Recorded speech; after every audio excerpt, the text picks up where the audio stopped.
doutora Denise Albano, esse verdadeiro contorcionismo aí de integrantes do STF, envolvendo Rodrigo Pacheco e Arthur Lira, além do governo lulopetista, todos entraram em ação a partir daquela suspensão do ministro Flávio Dino do repasse das emendas. E aí mexeu nos interesses dos deputados, dos parlamentares.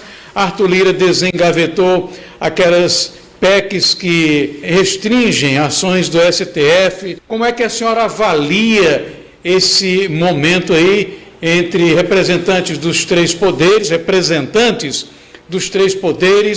o que realmente aconteceu, doutora Denise Albano? O país está numa situação absolutamente, eu diria, calamitosa do ponto de vista da organização, do exercício do poder. É uma miragem hoje a gente falar em separação entre os poderes.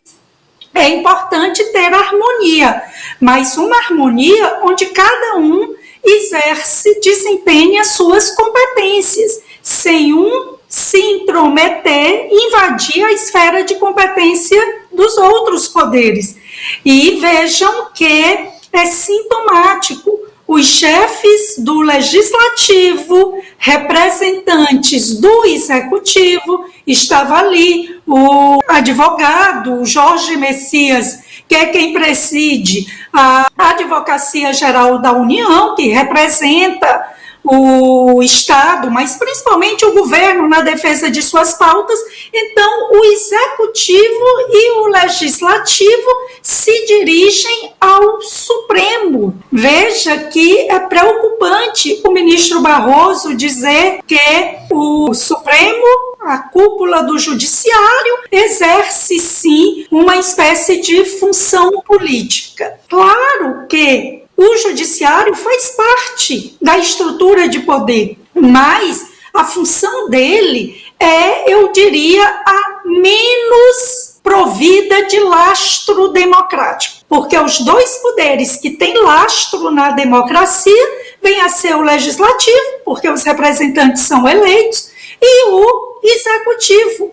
Então, não tem nada que o Supremo está participando de articulação política, que foi o que se viu esta semana. Então, é, ao mesmo tempo, assustador o estado de desordem institucional que a gente vê hoje no Brasil e também um tanto quanto revoltante, lastimável, e eu espero que no dia 7 de setembro as ruas estejam cheias, principalmente nos grandes centros, para dizer que o povo brasileiro não concorda, o povo brasileiro está cansado disso. Vejam que também lá foi uma espécie de fotografia para mostrar uma espécie de apoio ao Alexandre de Moraes, com todos os abusos hoje escancarados através aí de conversas e áudios que estão sendo divulgados. Eu acho que uma parte significativa da população começa a despertar para a gravidade da situação. Nós vivemos sob o julgo de uma espécie de consórcio, de grande concertação, acordão, para que um poder se sobressaia sobre os demais, e está muito evidenciado que hoje é o judiciário, em específico o Supremo Tribunal Federal, que na Constituição e historicamente no mundo todo não cumpre ao Supremo desempenhar essa função de tamanho destaque na articulação política, nas decisões políticas. E aqui um breve parênteses para dar um exemplo. Partidos pequenos, pouca representatividade no Congresso Nacional, como, por exemplo, o PSOL, ou até mais, também com baixa representatividade, como o RED. Vejam que eles queriam impor suas pautas, seus projetos de lei, suas decisões nas casas legislativas, Congresso e Senado, perdiam e corriam para o Supremo, para exatamente que o Supremo acolhesse o que eles queriam, o que eles desejavam. E assim eles vão trabalhando. Uma minoria política, principalmente de extrema esquerda, esquerda e extrema esquerda, encontram guarida lá no Supremo. Temos o Legislativo, em que, por exemplo, um presidente do Senado mantém engavetado, segura e não dá o encaminhamento a dezenas, já são mais de 2 dezenas de pedidos de impeachment do ministro Alexandre de Moraes, e o que temos é essa total disfuncionalidade do sistema político brasileiro.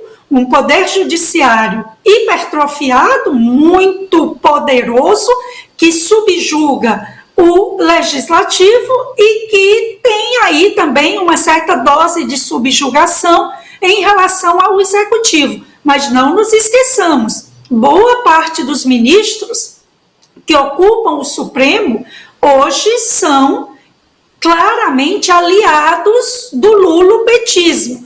Lula conseguiu colocar lá o seu advogado particular, conseguiu colocar lá o seu comunista de estimação, Cristiano Zanin, seu advogado particular, o Flávio Dino, seu comunista preferido de estimação. Lá ele conta também com o apoio do próprio decano, ministro Gilmar Mendes, que inclusive saiu até em defesa do Alexandre de Moraes, de tantos abusos, de tantos excessos. Conta com o Zanin, que é historicamente ligado à esquerda.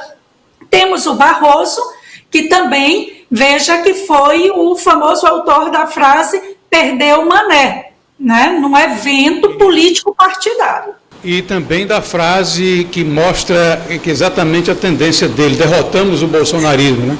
Exatamente. Então temos essas 2 frases: perdeu o mané, logo após a eleição, quando respeitosamente um brasileiro lá nos Estados Unidos o indagava sobre o que ocorreu no processo eleitoral, a censura, o calar vozes de candidatos ou apoiadores conservadores, e muito oportuno também disse nesse evento, e aí eu confundi um pouco, mas no evento da UNE, o derrotamos o bolsonarismo, e foi flagrado caminhando pelos corredores do Congresso, batendo papo também, e achava que o áudio estava desligado, quando disse que eleição não se ganha, eleição se toma, algo assim. Então vejam aí o nível, ou a qualidade, ou seria a falta de qualidade de quem ocupa a Suprema Corte do país. A cúpula do Judiciário é lastimável.